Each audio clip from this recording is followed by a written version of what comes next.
Hello and welcome to the Football Brief. I'm Aaron, and across the pond, all the way in sunny Manchester, I'm joined by my co-host Brad. Thank you to everybody for listening or watching. Don't forget to share, like, and subscribe. As always, we are pleased to brief you. How you doing, Brad? I'm good, man. How you doing? Mate, I'm good, man. I'm good. It's 25 degrees over here, and I'm drinking tea. Cheers. Cheers. Clink. A place that we can't really avoid starting from. Aston Villa. Oh, Aston Villa, Champions League, yet another win, yet another clean sheet, yet to concede a goal, top of the table. How you feeling? How you feeling? I am. I mean, I always say that I'm just riding this wave of Aston Villa euphoria, and that didn't show any signs of slowing down last night, did it? Mate, I'm buzzing. Do you know? I don't really know what else to say. Like, I know Villa are good. I watch them all the time, and it's just really, really nice to hear pundits, media outlets, broadcasters, whoever, just gassing up the Villa and seeing, and not just that, but just actually, you've got people there now watching Villa live, and they're all coming away like, "Whoa, these boys they're actually good. Like, they Yeah, play some of the well." football coming out of your midfield last night was second half in particular was absolutely brilliant. I mean, it's 6 goals in the Champions League now, 5 different goal scorers, I think, which just highlights that everybody's working together as one. But you're playing nice football, man. You're playing really, really nice football. So, yeah, we have more of the Unai Emery effect. It's yeah, the football's good, and I think the midfield. I mean, Tielemans, he I've always known. I mean, we've always spoke about him. I think many moons ago you wanted him at Manchester United, but like I'd take last him night, now. so he's already adapted into like this, say, number 6 role. He's sort of taken Douglas Luiz's role and has completely blown that out of the water. But like last night, for someone who's not, the fittest. Well, sorry, he's clearly fit now, but he just doesn't look like the fit. He doesn't look like your average athlete. He Mm. was like changing his pace, you know, moving up the gears with the ball, quick footwork, like things that you don't always. He's a baller, man. He's an Just absolute baller. he's just The ball sticks to him. He always looks to be progressive in his play.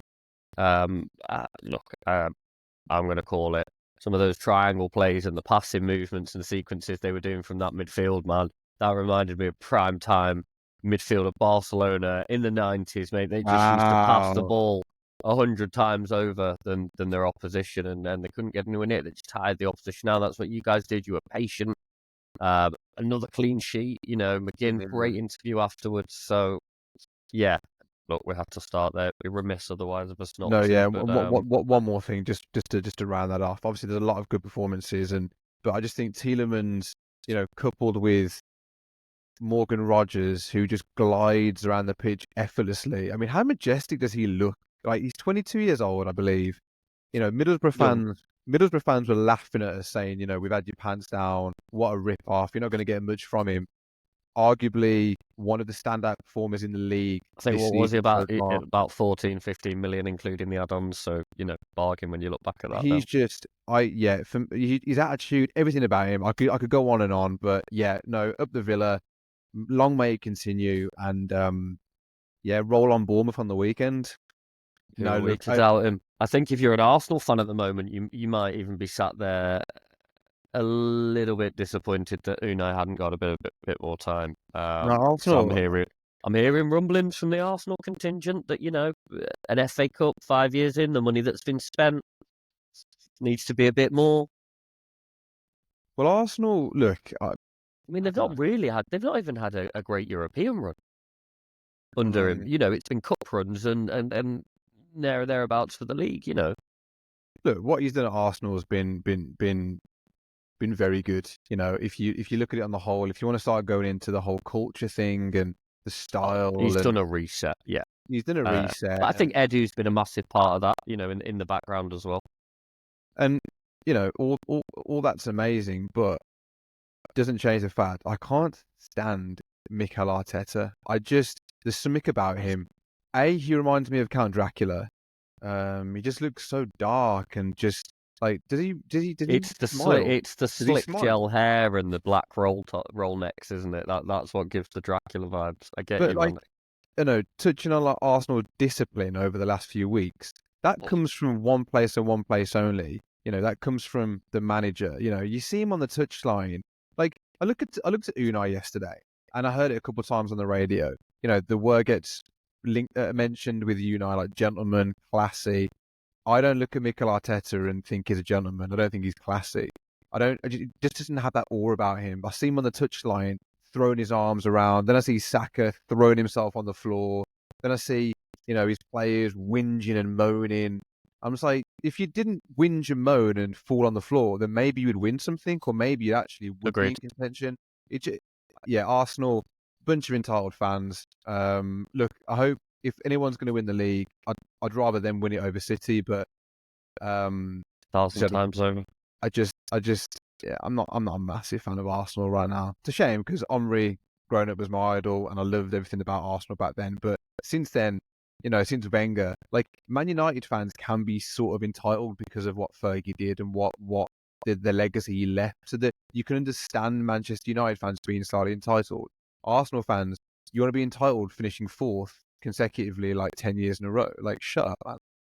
Do my head in. Yeah, look, different mentality, I think, Sir Alex. And actually, if for the United fans out there, if you want to check that out, there is a video of an interview that Ali McCoy's just done with Sir Alex. Brilliant interview. It's on the Talksport YouTube, so go and check that out. But yeah, different mentality. Alex Ferguson remembers more prominently the times that we finished second, which was 6 times under his reign, and twice it was on goal difference. He remembers those times more prominently than the 13 league titles that we won underneath him. Wow. So Levels, man. it gives you the level when you've got that kind of mentality instilled in the team versus Wenger, who manages to convince a whole club, the hierarchy, and a fan base that finishing top 4 is as good as a trophy. Deluded. Oh, I Yeah, mean, he was a master psychologist, if yeah. nothing else. He might not have been a winner, but he was a master psychologist. So they've gone from being gassed into thinking that fourth is the best place ever to then, believing that a dog named Win will help them over the line. Like I, So I'm go into the set of Oliver Twist to get some pickpockets. Come on, boys, we've got to pick a pocket or two, boys. Oh, brilliant. Right, and next, look, you've mentioned them. It wasn't me, but with United. So, we play play tomorrow. Sorry. Fenerbahce tomorrow. Yeah, Europa League. Obviously, Jose Mourinho is the manager of Oh, Fenerbahce now, so spicy, he's been in the news today. He's been great, spicy. man. I miss him. I miss him in the league. I don't necessarily say I miss him at United, although he did win the Europa League with us. And got some, we were never going to win the league under him, but gave it a good go. So yeah, I miss him. I do miss him. His cheeky character, his box office, obviously, but yeah, he's been saying a few bits. Putting the knife in at City a little bit, saying that he may get another league title added to his another Premier League title added to his collection if the charges mean that some of the titles are taken away from City. That's funny. I do miss Uh, Mourinho. You say he's box office and the it's little brilliant. digs that he has at managers and the feuds that he have are like they're just iconic feuds, aren't they? Yeah, That look, and he indicated he's going to come back to the Premier League. is He it. was asked a With how he question. chooses, Yeah, he's going to come back, is he? well, it was when he was Right. talking about Eric Ten Hag, and he said, basically praised him to a point and said, I think it's good they've stuck with him. Kind of need that time. And he said that he sees that when he comes back to the Premier League, United will be back up there challenging and going at it again. So, yeah, that was the way he put it. But he can I see that agree, though. happen by the time he returns. I agree with you that the Premier League is a far better league with Jose Mourinho in it. I I think so. believe that. Um, Just on Crystal Palace, what do you think's gone wrong? Not to say gone wrong, because I mean, look, we're still early in the season, and look, teams have dips of form, and my heart of hearts tells me Palace are going to be fine, and I hope they are. I like Palace, and I think they're a decent, well-run club, old school club. What do you think's going on there? Because they've got good players, right? They've got good players. So Look, they what's have got good players. Let's not forget that it was only a month or so ago that the owners were having a big fallout. The Clearwater investment wanted to buy out Parish? Steve, is it? Steve Steve Parish? Parish. Yeah, Yep, exactly. yeah, So yeah, then Steve Parish wanted to buy that. There was a big fractious argument above, and as we know with United, problems above filter down. So I think that's one issue. Um, I think where haven't they picked up from last season? They haven't really gone out and spent big or replaced players necessarily that they've lost. And I think Elise, or Elise, yeah. actually was a much bigger loss than people realise. Very Yeah, similar to the Liverpool situation when you had Salah and Mane, and Mane left, and people were like, "Well, it's okay, we've got Salah still." They really struggled that season, or at least the first half of that season after Mane left, and he left a much bigger gap than people realised. So I think Elise as well, he works hard. He might not be up there with stats and the numbers, but he works hard for the team. So, and just having seen him play in the friendlies internationals, or sorry, the Nations League, they're not friendlies. And for his club since, I think he looks pretty sharp. So I think he's a big miss, unfortunately. And individual players just haven't yet performed to the levels that they were performing at the end of last season. Unfortunately, I think so. Collectively, it's got them where they are.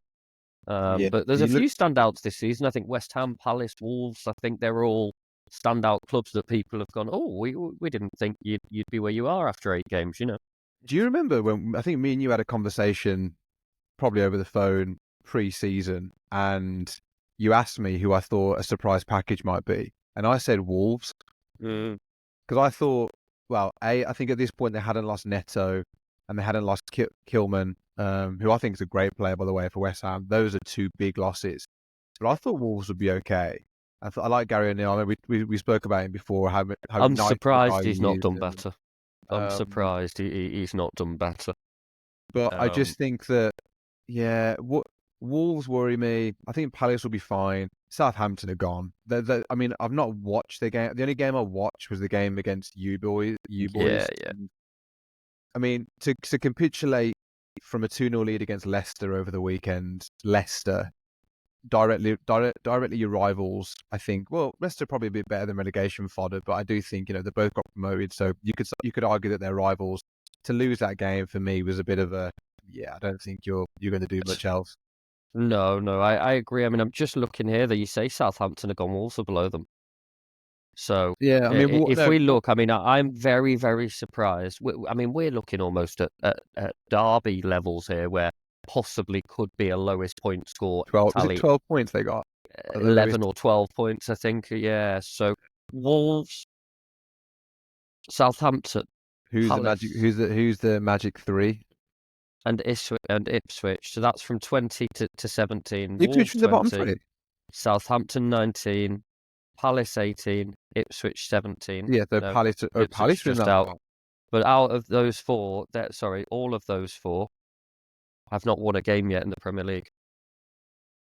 That's That's really and that. surprising. 8 games in. I mean, out of that, I wouldn't have thought Palace and Wolves would have been in there. If you just said to me Southampton and Ipswich won't win a game in the first 8 games of the Premier League, I'd accept that. But I am surprised Wolves and Palace are in there. I really am. Yeah. So yeah, relegation. It's shaping up. I say shaping up nicely. 8 games in, and Southampton and Wolves are already sort of getting cut adrift.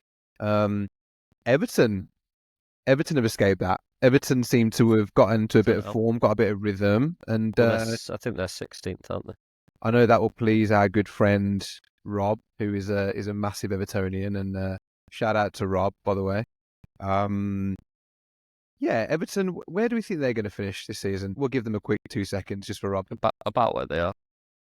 which is what, like 15th, Middle, middle of the second halfway.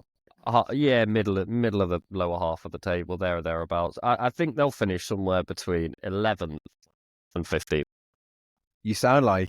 So I've noticed since I've been friends with you two, I've noticed the rivalry between Everton and Manchester United is quite fierce, and you sounded like a bitter Man United It, fan then when you were talking about that. it's not even a rivalry between the two clubs. It's a rivalry between the two cities, Manchester and Liverpool. So um, just because they're BTEC Scousers doesn't mean I hate them any less. BTEC Scousers. I like that one. Yeah. Ouch. Sorry to any Evertonians listening or watching, but you've just been called a BTEC Scouser. I'm sure they'd have something to say about that. So Everton, okay, mid table. I just want to get your opinion on something, which was in the news yesterday. La Liga. We're going on holiday, going to Spain. Going international. They're coming to your place.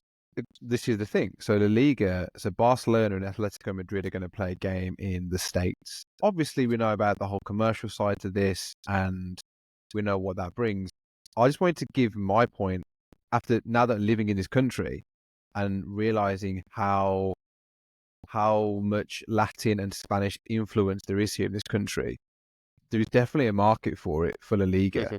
And also, I think America on the whole are really pushing to advertise football or soccer out here because of the World Cup in 2 years' time. They're really trying to market it more. But I heard Simon Jordan speaking on TalkSport saying, "Oh yeah, it's all commercial, it's all this, it's all that," which is true. But like living in this space and living out here, especially down Miami You just want games over there, man. Come on, let's have it outright. You just want to be able to go and watch Barcelona games over there, right? Because this has been mooted. This has been touted in the Premier League as an idea. Okay, so let me ask you a question. And this is not me disagreeing with you. This is me playing devil's advocate. You can disagree. It's fine. If you want. But this is me playing devil's advocate. Right. So, which team's home game do you take abroad? Because that's a disadvantage because that team's lost one of their home games. What about all those season ticket holders that go week in, week out, and you're going, right, if you want to go... I'm not saying I agree with it. $5 grand to go over to the US to watch your team. I mean, you've also got to look at the US. You've got the NFL, you've got baseball, you've got hockey. I mean, there's probably other sports that are above football or soccer, as you call it over there, in terms of an interest. So I get what you're saying. I just think these things have to be thought about carefully. Am I surprised Barcelona are broke, mate? Barcelona have been on their arse for years. They got the Spotify new camp, for God's sake. After they've had years of no sponsorship on their shirt, and they get absolutely mortgaged themselves up to the eyeball. They've mortgaged future TV rights, a percentage of it, in order to release cash to the club. So Barcelona will do anything for money. So if that's what they need to stay afloat, and they can sell that to their fan base, absolutely no problem. Is my opinion on it. If they ever tried to do that in the UK, I think the tribalism and the feeling of ownership from the fan bases of their clubs to try and move something like that away, I don't think it'd fly. Maybe a Community Shield game or a game that's played on neutral ground, but you're not getting away with moving a team's advantage of a home game, which is worth 3 points in the Premier League, which could be huge. And let's be honest here, we're not going to take Ipswich to go and play Bournemouth over to the States. We're talking about the big boys. So that's a massive disadvantage for that team that are playing the home game. And also the travel, So it's not happening in the UK yet, or the Premier League, as should I say. So we shall see, but yeah. No, it's a good point. I just wanted to make the point of, I think I can see why Spain are doing it, because there's a lot of links over here with like Spanish culture and Spanish speaking people. But yeah, no, I just think I think the UK, it's too early for the UK right now. Yeah, but I get you with the Spanish side. Any other bits of gems of news for the brief there, Az? Well, I have something that I want to get your opinion on. Tranmere. Does that ring any bells when I say Tranmere? Tranmere Rovers? Tranmere Rovers, right. I think they've been, or they're subject to a bid from Rihanna's partner, ASAP Rocky. Right, that's one thing. Tranmere Rovers. But that made me think then, Wrexham, Birmingham, are football clubs in England becoming very cosmopolitan? Are they becoming the thing, like the newest thing for billionaire consortium celebrities? Billionaires, I think, yeah. I just find it really random. Well, I guess investment, I guess it's not random, but it's just all of a sudden it's becoming a bit more of a showpiece. The whole Birmingham Wrexham game last month was blew up to be this big spectacle, which is great for League One, great for their advertisement. But it's like our owners, I don't know what, it just seems a bit random, is all I can say. Yeah, look, I think it's always attracted the rich and the wealthy. I think we're now in a world where actors are part of that elite group as well. That was it. Sorry, And Michael B. Jordan, Bournemouth. Michael B. yeah, Jordan's got a stake in Bournemouth. So yeah, that was the other one. Yeah. yeah. And look, I think because of how it is now with television and these streaming channels, they're big budget films that bring in a lot of revenue from things like advertising, viewerships, um, subscriptions. So these guys are at the level where they can go into things like football club ownership. I also think it's attractive because they're ran well, they can be a very good business. But in terms of an advertising platform for that person's off the field stuff for films, I mean, let's just take Wrexham as an example. I think they bought Wrexham for in and around about £3 million and Wow. sold just the first season, signed up with Disney to do just the first season of Welcome to Wrexham for £9 million. So they've immediately paid 3 times over their initial investment. And look, we know money gets sucked up in football clubs, but they've got the pockets that are deep enough to do so. And usually they're coming in with some investor-backed partners as well. So yeah, I think it is just a sign of the times that it's kind of the millionaire, well, multi-millionaire stroke billionaires playground now. Or now Sillionaire, because everyone's got. And on the flip though, I do think, for these clubs, it's great for them. Like I said, League One. I'm hearing about Birmingham Wrexham, this big thing in League One, and it's like, wow, that's great for them. And if Tranmere get this ownership, it's good for Tranmere. I do think there's something to be said because I know we won't go into it all now, but in terms of the pyramid and how money is distributed down the leagues, it's subject to a lot I of think it's argument. look. So I think it's good if you can get any investor that comes in and wants to bring the club forward, push them, and take them yeah, up to new with heights. genuine interest. Let's be honest. It doesn't matter if they were Hollywood stars or not. Let's say a billionaire businessman bought Wrexham and decided that he wanted to go and take the top striker from League One and bring him down to the conference, No, but pay him a true. wage in order to make him do so, as they've done. Would people be talking about it that much, or is it just because we can go onto Disney Plus, we can go onto Netflix Well, and see? yeah, it's just they're all Hollywood stars at the minute. It just seems to be Hollywood I or mean, I love Deadpool as well, so you will never hear me say anything bad about Ryan Reynolds. I love the guy. so. Just to finish off, do you know of any? Do we have any games of note this weekend that are worth mentioning? Any big ones? Anything that's going to be catching the eye? Yeah, I think Sunday's the big day, the day of focus. We saved the big one, the biggest one till last. Got Palace and Spurs 2 o'clock kickoff. Bit of a London London derby. tussle there. Yeah, absolutely. I We've think touched Palace on need to win. Palace. I think Palace need to win that game. Yes, I do too. But I can see Spurs winning. Unfortunately, I can. So we'll see.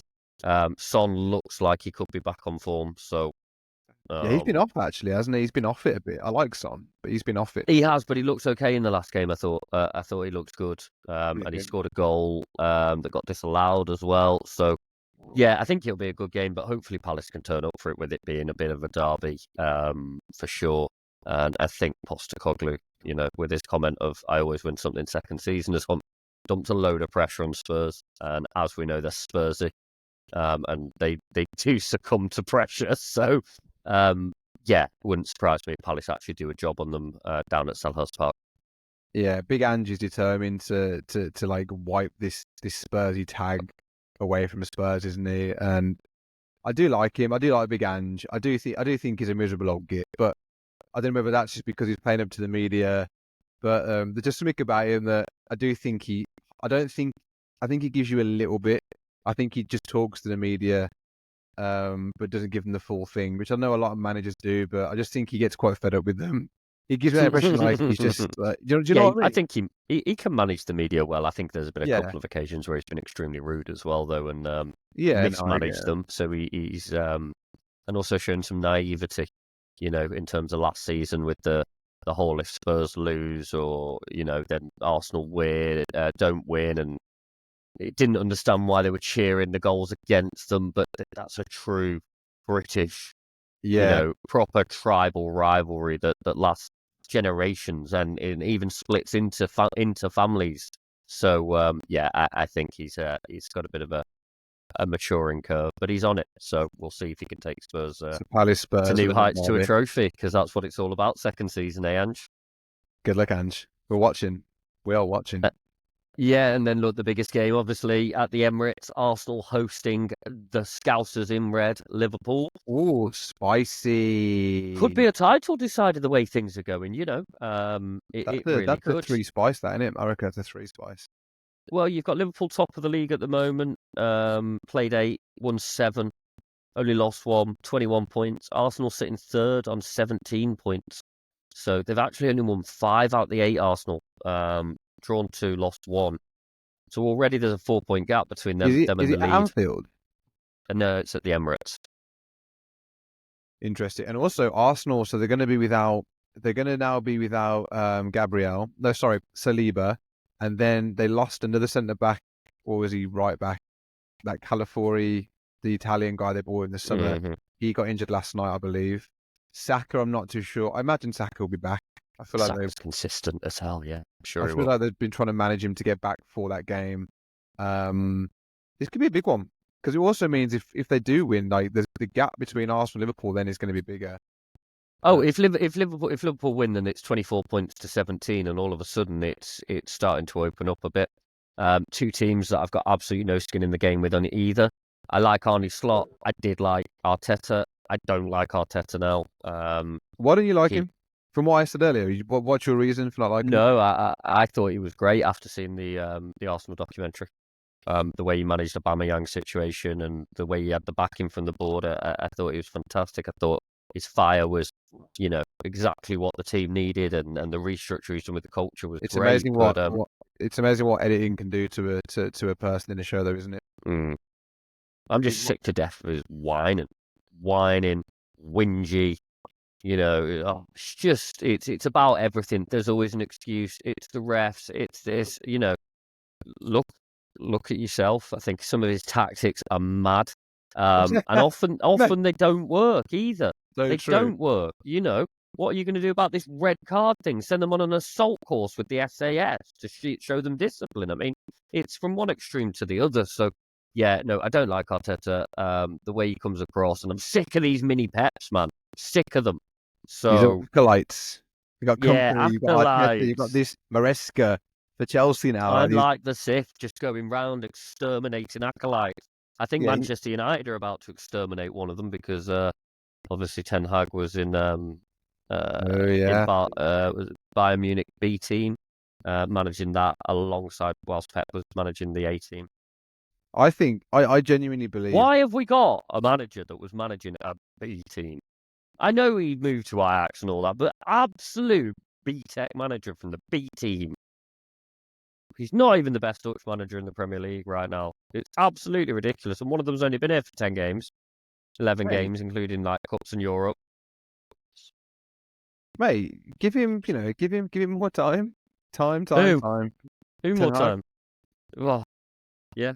Just back on Arteta though, Yes. I'm convinced that he sleeps in a coffin and wakes up You've just got before the match. you've got to stop calling the guy a vampire man. Like you Bro, can't. have you not seen when he interviews? He looks at the camera like deadpan. Maybe There's that's nothing maybe behind his eyes, bro. There's nothing behind his eyes. The he's a guy. dark.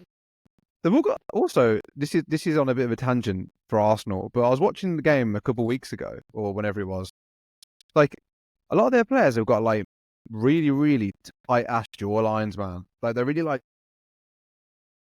they're snatched, man. I'm like, are they all models? Like what's their diet in Arsenal? Like they look like they're malnourished slightly. Like Should we be worrying about your fascination of the looks of Arsenal's managers and players here? I do think they're a good look. Arsenal are a good looking team, man. Like if we're going to do a good looking team, after maybe we might do that in one segment. Who's got the best looking team? Arsenal are up there with a shout. They've got model worthy faces, man. Yeah, we might have to do best dressed manager segment as well then, but we'll see how we get on. Okay, that's fun. We'll finish with score predictions for this game, and I want a goal scorer as well. So, what do you think at the Emirates? Arsenal, Liverpool. What are you going for? And I want a goal scorer from you as well. I think it's going to be a decent game. I think there might be some goals in it for both. I'm going to go for a draw, that's not very fun, is it? Oh, you're doing a 2-2. Desmond 2-2. I think it could be a Desmond. I think it could be a Desmond. Now, do you know what?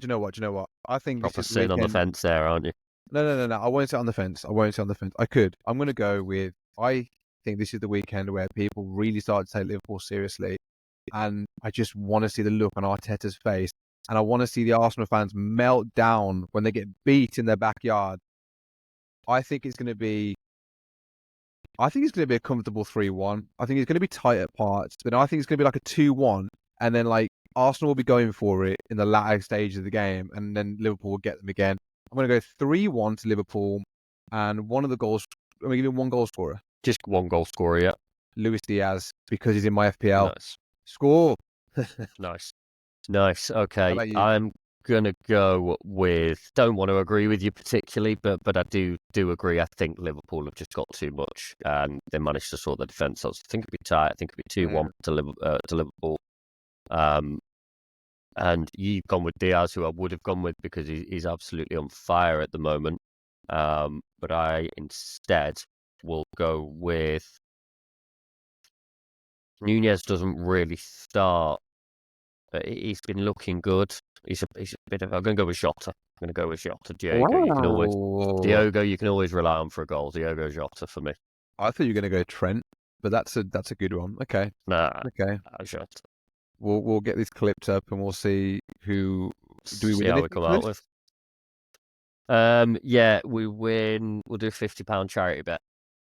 Whoa, wait, what? I was like, you're gonna send me some tea bags over to the States, or All right, yeah, we'll do it. We'll do it for a box of Yorkshire tea. Oh, no, okay. Yorkshire tea, proper Yorkshire tea, tea. box of Yorkshire. Cheers on that. Let's get that sponsorship deal. As always, thanks for listening. You've been with the Football Brief. We try and bring you all the latest we can. If there's anything else you want to listen to, drop it in the comments. Like and share, and we'll see you guys soon. And As always, pleased to brief you.